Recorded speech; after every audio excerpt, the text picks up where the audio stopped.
Howdy, howdy, and welcome to another wonderful trash take. Unfortunately, it looks like there was another senseless murder in our society by a career criminal, someone with 39 criminal charges and 25 felonies by age of 30. He went on a crime spree, starting with him breaking into a house, stealing a gun, breaking into another house, executing her, stealing her car and her credit cards, using those credit cards to buy shit, until her car broke down, which she then apparently slammed into a different car to then steal that car before he was finally arrested by the police. Which is kind of fucking crazy if you think about it. But with someone with 25 felonies, that's exactly what I expect. So why was this guy not in jail, you ask? Oh, that's a good question. Probably because of a dog shit judge who decided to let their empathy shine through and prevent this criminal from being in jail for the rest of life where they fucking belong. Their last charge was a felony back in 2022 or 2023 with only 5 years probation. Not even time served, 5 years probation. You know, you commit a felony now, yeah, you're good. You got 24 felonies on your record. Yeah, that's, you know what? I believe in 1, 2, 3, 4, 5, 6, 7, 8, 9, 10, 11, 12, 13, 14, 25 strikes and you're out. Or 26 strikes and you're out, man. Yeah, good. You know what? We'll let you go again. Like, this shit needs to fucking end. So I'm going to play a video from Fox. They sat down with the father, and he's been very vocal about this. Originally, this happened in South Carolina, and I saw this a few days ago when it was first breaking the news that a college co-ed was brutally executed inside of her dorm. I want to know more about it, and yeah, it turns out it's another sack of shit who should have been in jail for the rest of his life, but some retarded fucking judge made a bad judgment and decided to let him be a member of society. And his membership in society had been so well so far, it ended just about as well as anyone with a brain could have fucking seen. So I want to play that now. Focusing on victims of violent crime and repeat offenders at a field hearing in Charlotte, North Carolina. Logan Federico was only 22 years old when she was fatally shot during a home invasion at a house in Columbia, South Carolina. She went to USC to visit friends there. Wait, this is South Carolina? My bad, I got the location wrong. South Carolina. I think the other girl who got brutally executed on a train by the homeless crazed black guy was South Carolina. I think it's like I got my wires mixed there. Grieving father was at the hearing calling for immediate action. This is part of what he had to say. Think about your child coming home from a night out with their friends, laying down, going to sleep, feeling somebody come in the room and wake them. Well, sorry, I'm going to go ahead and tell you right now, Democrats don't really feel empathy for people like you. See, the issue is he's already trying to start with an emotional appeal with the crowd who's trained by a cult to only feel emotional appeals for what they're told to. And as him being a white man, they're not going to be able to understand him. Them. And drag her out of bed, naked, forced on her knees, with her hands over her head. Yep. Apparently she was found naked, I'm assuming. I think probably in her pajamas. I don't actually know if she was, I don't know if anything inappropriate happened to her before her execution, but this is another, you didn't see the video of it, but it's still a career criminal that should have been in jail for life that wasn't. Begging for her life, begging for her hero, her father, me, that couldn't be there. Bang! Dead. Gone. In an instant. Why? Because Alexander Devontae Dickey, who was arrested 39 times. Yep. 25 felonies. Yep. Was on the street. You need. Why is he on the street? Because some Democrat in their infinite empathy chose to make a bad decision call based on either skin color or just pure retardation. Those are the only two things that make sense. I'm not saying it's a race thing, but I'm saying you only really have two choices. It's either a race thing or they're just a grade A retard. I don't know which is the correct answer. Could be both. Need to fight for the rest of our children, the rest of the innocents, and stop protecting the people that keep taking them from us. Yes, judges need to be held fucking accountable. Their ability to completely not be held accountable for them making dog shit judgment calls that directly are resulting in people dying needs to be held accountable. This dude shouldn't have received 5 years of probation. He should have gone to jail for 5 fucking years. At minimum. With 25 felonies, that tells me you're a fucking danger to society. You've been an adult since the age of 18. It's 12 years till you're 30. You're telling me in those 12 years you managed to rack up 2 point something felonies every year? That's not normal. That is not normal. That is a very, very bad sign of someone who will never change what they're doing. They are a career criminal. This is all they know. This is all they'll do. And they have a history of fucking doing it. They need to be in prison, separated from the rest of the populace, from the rest of society, because we are the targets. And a judge allowed this to happen. The man with all that courage is with me now. Stephen Federico, good morning to you, and I'm sorry for your loss. I know you're living with a tremendous burden, and I think you found your voice. The first thing Yeah, this is a very upset father. This is a reasonable man who seems like he's about to do something unreasonable. I'm not encouraging him to, and I don't want him to, but you have to understand, this dude just lost his daughter, and it's very clear the person who did it probably should have already never been able to see the light of day again. Seems to me like the problem is the judicial system. I want to say is that these were House members, Republicans and Democrats, who left Washington, D.C., subcommittee that came down to Charlotte, North Carolina to hold that hearing. I applaud them for doing that. But how they find a resolution to your matter is an entirely different debate. Well, the resolution is to ignore it and say we're sorry and then change nothing, because Democrats are the soft on crime party. It's my biggest concern with Democrats. My biggest concern going into this election was the border and the crime.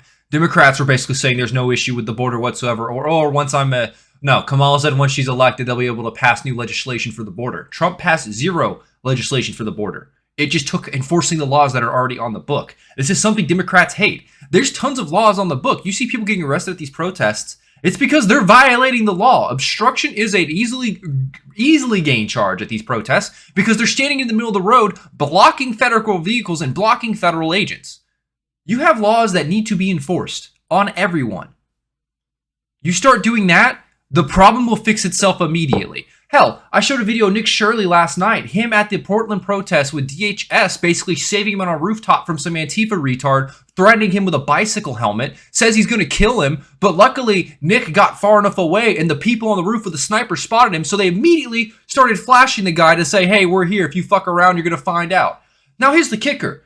No one tried to help Nick when the Antifa guy is clearly being an aggressor, threatening to kill him. No one tried to help Nick at all. The moment he got that laser pointer on her, you had like 2 or 3 Antifa retards come over and start protecting him, tell him, hey, you need to chill, hey, you need to leave, they spotted you. They didn't give a fuck about Nick. They only cared when their agitator was about to fuck around and find out. These people don't feel empathy for you. They cheer in the political violence. They want it to happen. They only protect their own. These are not normal functioning members of society. They aren't. I have a question for you. Did you get an answer that was satisfactory, that would be sufficient? That's a dumb fucking question. A father just lost his daughter. You think he got a satisfactory answer on why a 25 times felon was allowed to be back on the street? No. The answer is fucking no. The only answer is to arm yourself. And if someone breaks into your home, probably protect yourself. Enough to live up to the life that your daughter had here on Earth? No. I've got some great answers from one side, and the other side was more concerned with money and where it was coming from and who was taking it. What? But at the end of the day, there is no answer yet for it. But the answer is taking all the people in positions of power that enabled these dog shit laws to get passed and help put these judges on the bench and removing them from power legally. Don't kill them. Vote them out. Make sure they never hold political office again. Make sure the only job they can have is Walmart door greeter at best. They do not deserve to be members of society. They are ruining society. Soft on crime stuff has to stop. We have to be able to keep career criminals in prisons. We need more prisons. We need more mental institutions. We need more mental health. Yeah, and here's the crazy thing. Democrats just refuse to acknowledge this whatsoever. Someone makes an obvious point on Twitter about how some girl says that Republicans have no solution to the homeless crazed man who stabbed the girl on the train. I'll show that. I'll stop paraphrasing. For the sake of your kids and grandkids, stop voting for Democrats. And this guy, the right has zero solutions, by the way. Paranoid schizophrenic violent outbursts require an integrated care system to ensure the access and taking his medication. And they just defund school lunches. They won't fund this. Infinitely incorrect. That's the crazy thing. The right solution is to keep criminals locking up if they keep committing the crimes. 3 strikes laws, cash bails, tough sentences, low thresholds, felonies, proactive policing, etc. For this particular incident, any of those proposals would have prevented this. And then she responds, keep stuffing them into overfilled prisons. Genius. Notice how she went from, we don't have any solutions, to then making fun of the obvious solutions. That's right, because your solution wasn't just keep giving them infinite empathy and letting them back on the street. They're going to act like you didn't have a solution at all. This is the retardation I'm seeing on the daily, and it's only getting worse and worse, unfortunately. But no, the meeting turned into something totally different from another side. Yeah. Help me with something here. You called out the killer's name, Alexander Devontae Dickey. 30-year-old convicted felon, extensive criminal history, 39 arrests, 25 felony charges. Fucking crazy. But was that all in South Carolina? From what I understand, yeah. A couple counties, I think 23 of the felonies were in Lexington, and I think the others were in Richland County. Okay, so that's the central part of the state. Jesus fucking Christ. Primarily, is your understanding. And he spent, what is it, 600 days in prison? Right, 600 days. 25 felonies and only 600 days in prison. Boys, the prison system is fucking cooked. You just got to get a retarded judge, and maybe you got to be the right skin color if racism plays into it, and you'll just be able to keep committing as many crimes as you want with infinite probation and only serving 2 years in prison. For 25 felonies, only getting 2 years in prison is fucking crazy. And yes, I know not all charges are the same. A felony for this isn't the felony for this. The point is you're getting a felony. That's supposed to be a very serious criminal offense. The issue is he only served 600 days in prison for 25 felonies. And if he would have been prosecuted properly and sentenced properly, he may have done over 140 years in prison. Wow.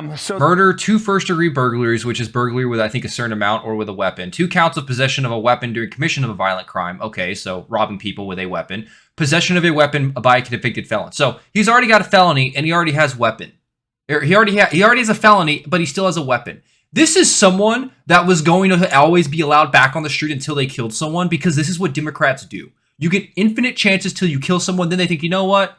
Maybe you should get 10 years in prison. That sounds like a good idea. Yeah, maybe that'll fix you. And then nothing ever happens afterwards. This person's probably going to be found too mentally incompetent to stand trial. With a history of this many charges, though, maybe they've been found mentally competent in the past. Maybe I'll use my own words. They need the fucking death penalty, bro. This is like fucking death penalty. What are we on about? This shit's crazy. So the parties are divided here. Republicans are saying your lenient policies and the judges have allowed this man to walk time after time. 100% fucking true. 100% fucking true. And Democrats are saying the local prosecutors are understaffed and they're overwhelmed and you need more money. What would more money do with a judge charging someone that has a history of felonies after felonies after felonies that shows he's a danger to society? Multiple robberies with a gun. You're just asking for something to go wrong. All it takes is him making a mistake and now someone's dead. He shouldn't have been allowed back on the street after that. Fuck, dude, you try to rob someone with a weapon? I think 20 years is what you get. This shit's fucking crazy to me. You don't have common sense laws in place. You have really soft on crime laws in place that result in innocent people dying. Can they both be right? No. No, absolutely not. The Democrats are wrong. It takes a judge and a solicitor to make those decisions. It took 10 minutes to find out that Alexander Dickey was a career criminal and what his extensive record was. They didn't bother to do their homework. That's the No, they didn't. problem. It's not because they're understaffed. It's because they just didn't do the work. It's because they're fucking retarded. This is the issue with current government, is we have troglodytes, we have 80 IQ retards all over our government right now. They hold positions of power they should have never, ever been allowed to have because they are retarded and don't know how to do a job properly. That's the issue here. You have someone where they do not belong, who's been hiring people who do not belong here, to where now you have someone that is a history of felonies that has been put back on the street until he finally killed someone. They don't communicate Lexington to Richland County. I've been told that. They don't work together. Mm-hmm. Do you think they knew what they ran into when you opened your mouth this week? They were probably hoping you would just go away and not do anything, but they had to make a press conference to show that they have infinite empathy and that this was just an isolated scenario and it's never happened before on Earth. Oh, wait, it happened like a month ago? Oh, my bad.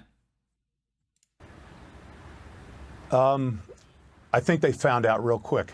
I'm not going away. My daughter isn't going away. And we have to stop more Logan Federicos. I can't save her now, but buckle up. Yeah, this dude is trying so hard not to call an open death threat on the judge right now. He's trying so hard not to. Put your helmet on. Mm-hmm. Sir, you've got a GoFundMe page to help support the family, and you've raised quite a bit of money already, about $44,000. I bet he would trade every single penny for his daughter's life back. This is the kind of shit that this at best case scenario, it'll help pay for any college debt she had. But any father would trade all the money in the world for their daughter's life back. This is fucking crazy. Yeah. How can that help you? Well, obviously we're gonna get some foundations going for Logan, some scholarships. We're in talks with her community college that she was. Start paying for helping politicians with their career get put in positions of power in these cities to get these Democrats removed. That is the only thing that'll work here. Elon Musk needs to donate a fat mill there at least. This shit needs to end. The people that are in these cities that are causing these dog shit laws on the books need to be removed from political office by peaceful means. I don't want fucking terrorism. I'm not Hassan Piker calling for political intimidation here. They need to be removed by the people, by the will of the people. Was going to. We're going to put that money to good use to just help do what I'm trying to do and make America safer. It has to be. We have to protect our future. Logan would have been a big part of the world. She would have been a big part of problem solving. She was what this country needed, and it was taken from her because of poor decision making. Yeah. Sir, stay strong. And not her poor decision making, the system that's meant to protect the people's poor decision making. I'm not trying to fearmonger you to be afraid of every person you see on the street that might be a tweaker. I'm telling you, be aware that there are systems in place that are supposed to keep career criminals in jail, and they do not fucking work. This should have never been allowed to happen. We've had so many instances in the past month of this should have never been allowed to happen, and it keeps happening because unfortunately, Democrats and their soft on crime policies is causing this to happen. Another preventable death completely ignored by the party of infinite empathy for everyone except their own citizens. This shit's crazy to me. Should have never happened. This is another 100% preventable death had this career criminal been locked up like he should have been. Thank you guys very much for tuning in. Hopefully you liked the video. If you like it, feel free to comment, like, or subscribe, and I'll see you in the next one. Until then, later.